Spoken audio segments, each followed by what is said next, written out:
So on Melee Stats, they do like tournaments that are happening this weekend. They showed a bunch of tournaments, but they didn't show Smash Factor, which is probably the biggest of these tournaments. And it was a massive deal. HBox was going, Mango was going, S2J was there, and they just left it out. Like you can see, they don't have any of the events here. They have all these smaller events with some notable players, right? But like it's HBox and Mango. To leave out like such a big event, Smash Factor is also happening. Isn't that the big one for the weekend? Danny's lacking in journalistic integrity department, it seems. Danny, I believe, is the person who wrote this. He says here, I'm not mentioning any events that have hacks. They're just not going to include that tournament because hacks is there, because they came to a decision that they disagree with. But it's not just that you're leaving out a tournament because hacks is there. It's also a huge part of the Mexican scene for Melee, and it's being left out. Jackzilla, who hosts the Four Side Fights podcast, he said they're letting a widely banned player in, which I think is whack, especially because they did it based on a Facebook poll, not actually talking to TOs who did the ban. The decision to not consult TOs with information, run a public poll, screams of engagement baiting culture war BS.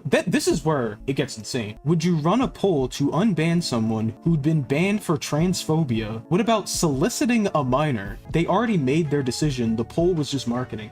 First of all, I don't see how anything Hacks did is comparable to soliciting a minor or transphobia, but okay, whatever. Smash Factor TOs could have reached out, gotten more info, and made a more informed decision. This is the problem that I have, is that they're allowed to have their own opinion. It's like they didn't go with the groupthink, and they're upset, right? So you have all these TOs that are like, we want to ban hacks. Mexico was not a part of that. They came to their own decision because they're their own event that can make their own decisions. They have their own agency, their own brain, and they got upset. They literally got upset because they were like, you didn't run it by us. You don't know anything about this case. You guys need to reach out to us and get our opinion on how you should run your event. If it was the other way around, if anyone told them how to run their events, they'd be like, this is like my birthday party. I'm the one in charge. You're not going to tell me how I need to run my event. Like low-key, yeah, like high-key, it is kind of xenophobic. They feel like this obligation as like the saviors of the community. They know what's best, and they need to tell you how you need to run your event. Like what? No.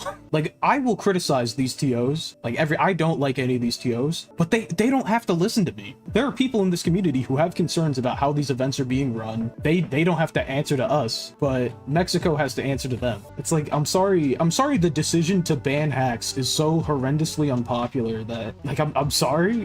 I don't know what else to tell you. Not everyone has to conform to your like groupthink. So dear US Melee TOs, USA is not the world. We don't need anyone's permission of who can play. You don't and will never own Melee or its community. We don't care about drama. We play the game with people who show they love the game and they're good sportsmen. And yeah, that's basically it. And someone says, question, I wasn't there. Did he display any problematic behavior while there that we know of? If not, then I mean, I don't see why he can't start attending more and more things.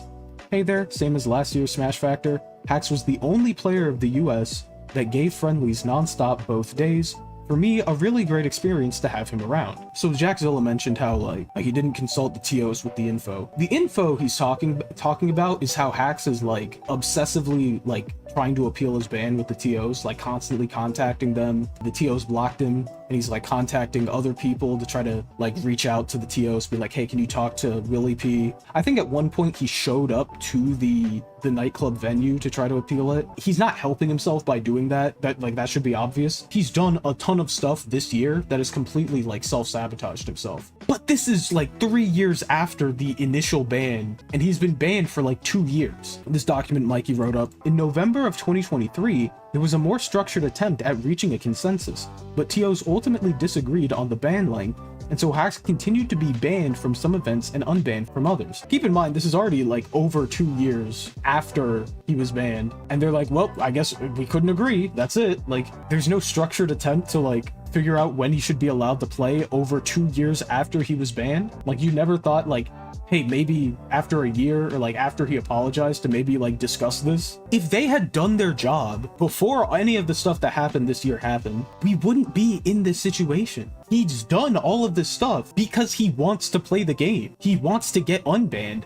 after being banned for the past, like, forever. Like, yeah, should he be harassing these TOs and, like, trying to communicate through blocks and, like, going to the venue to discuss things? No. But we shouldn't be in this situation. Tech said this in his video, like, you can't use his response to an unjust punishment to then further justify punishment. And again, I'm not gonna defend or condone any of the things Hax has done this year, but like, he's also getting desperate. Like, he wants to play. And you see, when he's given the opportunity to play, he's a positive influence. We've seen it all of last year. We just saw it this weekend. Just let him play. Like, it's not that difficult. So Hax made his video on January 28th, 2024, this year. In a matter of days, all of these TOs magically were able to come together and discuss a ban and like agree to it. Same thing with NYC Melee. He put out his ban appeal video. Oh, he's banned. It's so easy for them to like come together to discuss how they're going to remove someone from a community. But when it comes to unbanning, that's where they have the problem. Like here. So a photographer in NYC Melee told people to off themselves. Literally the next day, they released a ban statement. If they were able to come together to deliberate and unban like they do for these bans,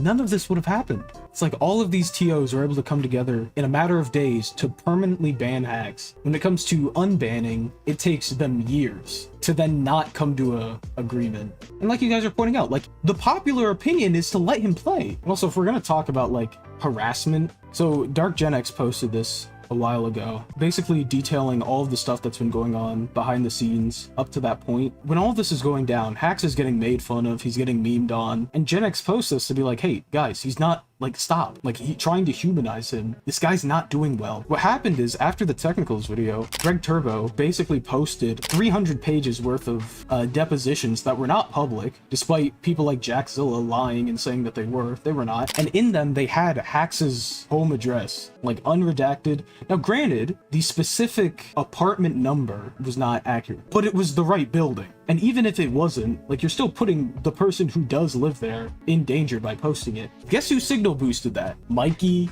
Willie P, Leffen, Chroma, all of them. They were like, ooh, Hax's address? Yeah, post that.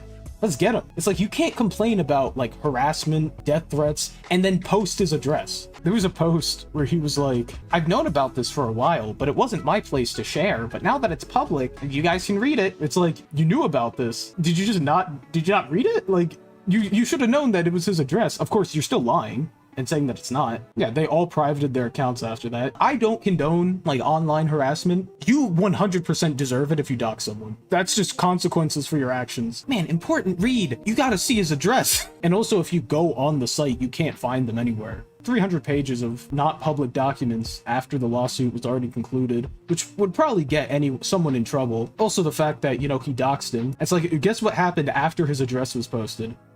Hax got hospitalized again. I don't condone harassment, but if you're gonna post someone's address, you kinda deserve it, especially someone who's clearly not mentally well.